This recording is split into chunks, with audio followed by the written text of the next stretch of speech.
Hey, my friend, this is Joe Bakhmutsky, author of Simplify Cancer and founder of Power to Be Happy. Listen, welcome back to day 11. Day 11 of our 14-day lockdown challenge. How to stay sane, steady, and strong in the time of pandemic. Can you believe it's been 11 days? I mean, we're getting closer and closer to the end of the challenge. So I'm really excited to have you here with me, really just going through this together because we're all in it together. I know I keep saying that because it's true, right? We're all going through this thing together.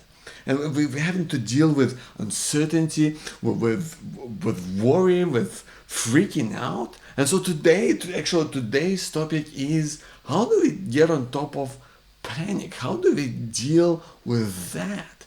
Because that's something that I've had to deal a lot with in my own life. So I know that panic is just a sweeping feeling, right? It just kind of takes over you, right? It really hits you. And I've really learned a huge lesson about panic in my life one day when I was just at this beach one day several years ago. I was at this beautiful ocean beach, just really, really remote.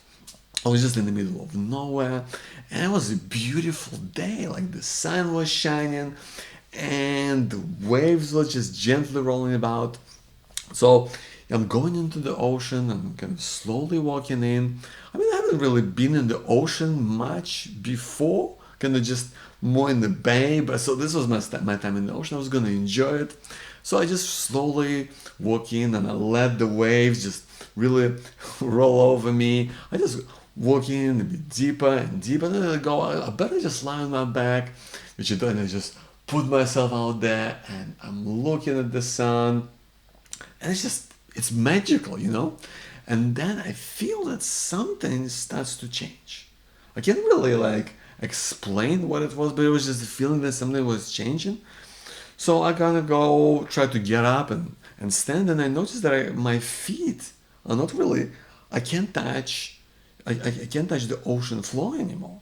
So my feet are there just kind of dangling, And I was like, I gotta get back, right? So I'm not that far from the shore, so I'm just, I start swimming back. So I swim back and I swim and I notice that here I am, I'm not getting any closer.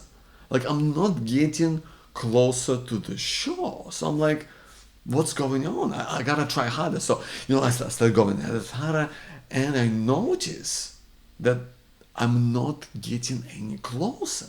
It's like there's some sort of invisible barrier, like some sort of a force that holds me back and prevents me from getting to the shore. Because I can see it right there, but I'm really not getting any closer. It was so weird.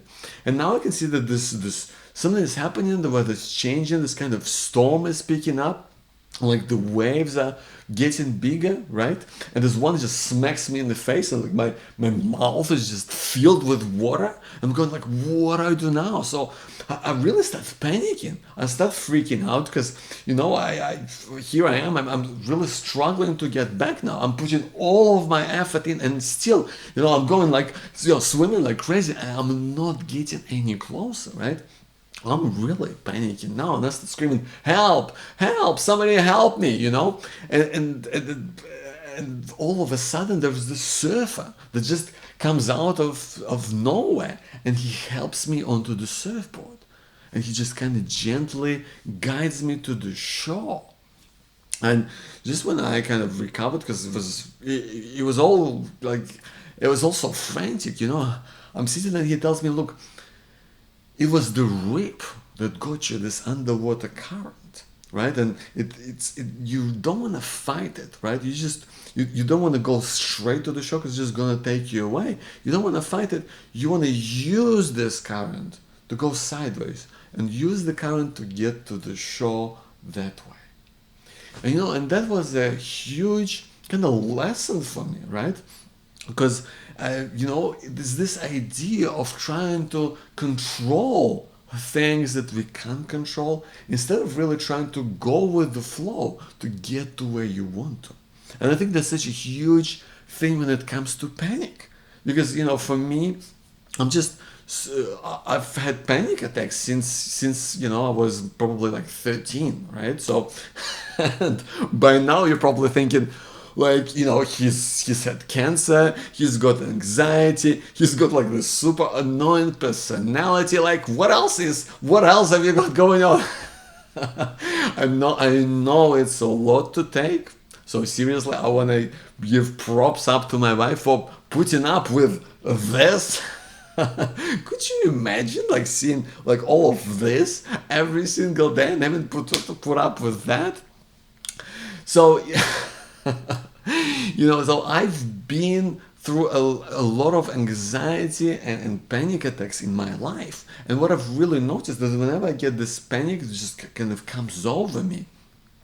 That I noticed that the worst thing that I can try and do is to really try and control it. So I know that whenever it happens, whenever it just kind of comes on, I always try to go somewhere quiet. So immediately, even if it's like at work, I usually like excuse myself and kind of go out somewhere, and I just find a quiet spot, and instead of trying to fight it, I really just let this feeling wash over me.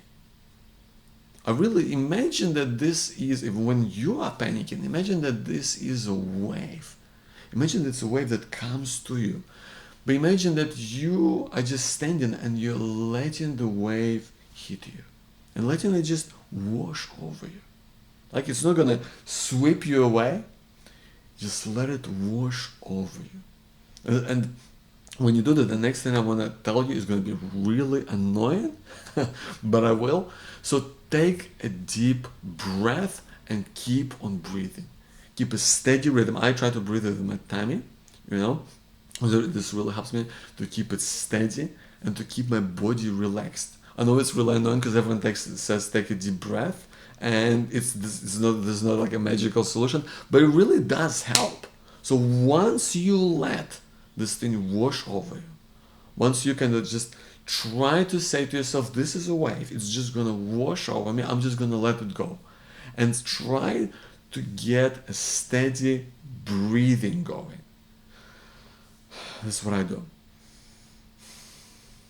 It's nothing fancy, right? Just keeping a deep breath, just staying in one place. I usually try to close my eyes, and then what I usually I usually spend a minute or a few minutes just trying to come up with it, and if it's kind of a mild panic attack or just a normal kind of freaking out just in life that you get, what you might be going through, sometimes right now, right, when it's just kind of all gets too much, this whole kind of staying at home or worry about what might happen or just not feeling well.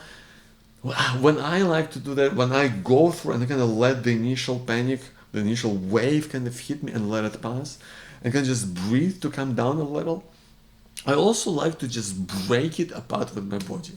I usually like to do something that just allows me to snap back into it, because all of this panic, it really just goes through your body, it really just builds up. So I like to do something that shakes it up.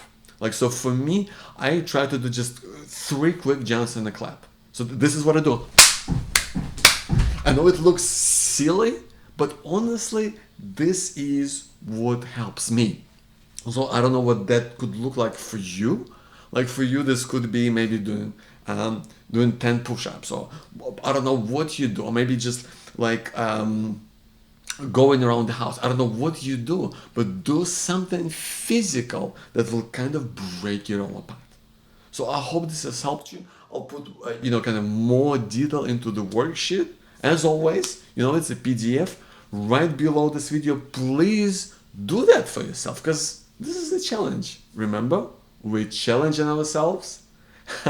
So this is what we do, my friend, with panic.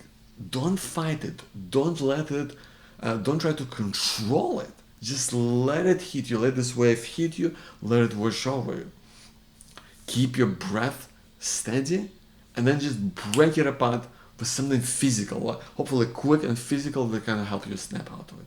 I hope this is something that serves you. I hope this is something that helps you in some way, because sometimes these things happen, and whether you're with someone right now or whether you're on your own, I want you to know that you're not alone. We're all in this together, because it's alone that we suffer, but together, my friend, we hope. Thank you so much for being here.